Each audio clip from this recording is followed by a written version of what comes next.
Hi BookTube, it's Jade from Boho Bookworm. I'm doing the American Horror Story book tag today. I was tagged by the original creator of the tag, which is Brooke from As Read by Brooke. I was super excited to film this tag because I absolutely adore American Horror Story. It's one of the best TV shows I've seen for a while. First question is Murder House, a book series whose first book really sucked you in. For me, that would have to be Outlander by Diana Gabaldon. I'm currently listening to the second book on Audible, Dragonfly and Amber, and it's brilliant. The first book was fantastic. Normally I'm not one for the more fantasy sci-fi kind of thing. It's this woman called Claire Randall who goes on her second honeymoon to Scotland, and while she's there she gets sucked through these set of standing stones and gets transported back into time, into like the late 1800s or something. I can't remember the time zone, but it's fantastic. I have done countless videos and book talks and one full review on it. I'll leave the link and everything down below, so just go check it out. It's fabulous, and if you haven't read Outlander, go and get it now. Question number 2 is Asylum, a book with aspects of mental health issues.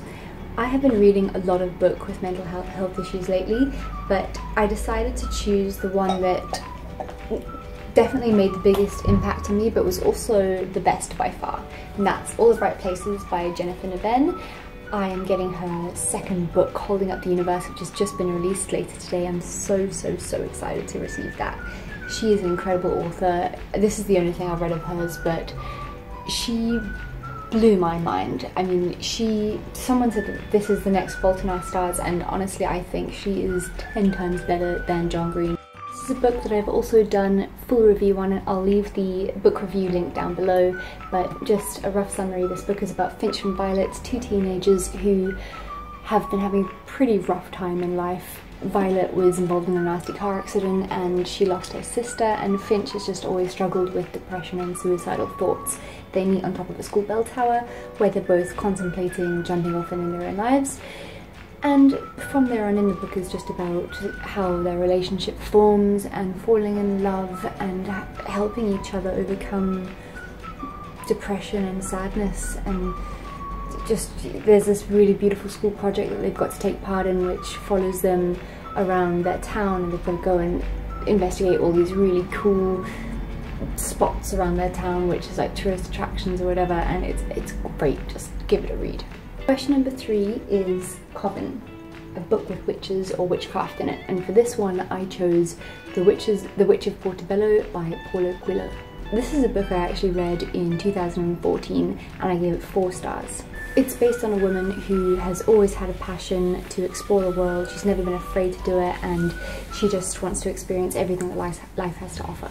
She was abandoned as a newborn by her gypsy mother and then adopted by a really lovely couple who took her out of Romania and into Beirut. They brought her up with a strong religious vocation, to the extent that she dreamed of becoming a saint one day. From a young age, she started having these visions of a lady in white, as well as being able to see things in the future. As her life progressed, she realised that her mission in life, as she believed it to be, was to get married and have a child. Eventually she got married and she had a son, but after he was born her marriage took some strain and her husband eventually left her. The church that she used to visit religiously, decided to basically ban her from receiving sacrament after her divorce. Now that she's been kicked out of that community, things spiral out of control and she decides to go off on a mission to find her birth mother, the gypsy in Romania. The Witch of Portobello is just a wonderful concoction of magic and of spirituality, and it's just, I think it's one of the best Paulo Coelho books that I've read, and if you haven't read it, go check it out. The 4th question is Freak Show, a book with a character that is seen as an outcast, and I chose Fitz from the Farseer trilogy. This book is called Assassin's Apprentice by Robin Hobb, and that's the only book in the series that I have read so far. Originally I was really nervous to get into this book because I'm not a fan of fantasy, to be honest. Robin Hobb's writing is nothing short of fantastic. The very first page I was completely invested in this little 6-year-old bastard, Fitz. It starts out with his mother and his grandfather wanting absolutely nothing to do with him. They decided to take him to this castle where his father, the Crown Prince, lives. But upon hearing that the crown prince has fathered a bastard, his name gets shamed and he basically isn't going to become king anymore. The whole kingdom hates Fitz and most of the people want him dead. This book, the beginning, the first book is all about him growing up and training up to be an assassin so that he can serve the kingdom. Question number 5 is Hotel, a book where the setting plays a critical role in the story, and for this one I chose the book that I am also currently reading, a humongous physical book called It by Stephen King. 27 years ago, a whole bunch of murders were happening in Derry, Maine, and 7 children decided that they were going to try and kill whoever was doing the murders. They didn't really figure out who it was exactly, they just called it It because it sort of changed its face like a mask all the time to show something that each one of them feared individually. That's what I'm picking up so far anyway. And eventually all 7 of these, or one of them actually stays, so 6 of the people actually decide to leave Maine and head on to new lives. But then 27 years later the murders start happening again, and they all made a promise that if the murders started to happen again they would return to their hometown and fight this thing and kill it once and for all. It is incredibly scary. I didn't actually realise how scary it was, to be honest with you. I mean, it's very gruesome, but as I was reading it, and as I am reading it, it's not like petrifying. But then last night, as I was sleeping, I woke up thrashing and gasping for air and completely freaked out in my mind. And it's because of this book. So I think there's definitely after effects of reading something so gruesome.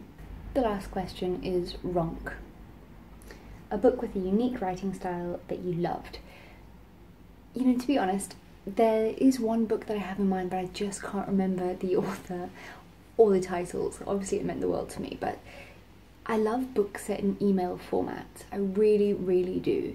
I just think that maybe I'm nosy, I don't know, but there's just something lovely about reading a book in email format. And the book I'm thinking about, if anyone can answer this, I will send you a present, something bookish.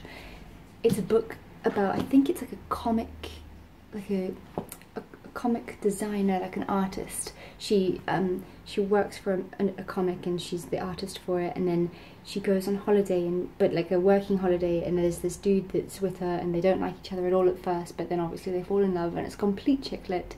I think it might be in Italy, I can't remember. But it was a really good book, and I really like books set in email format. So yeah, that is the writing style that I really enjoyed. I don't know what the book is, it's a complete mystery, so please help me solve that.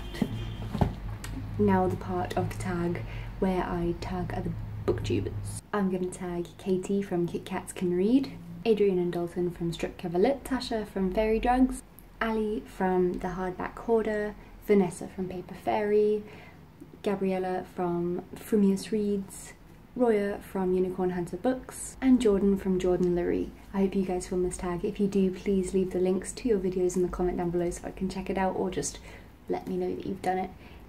See you guys soon. Bye!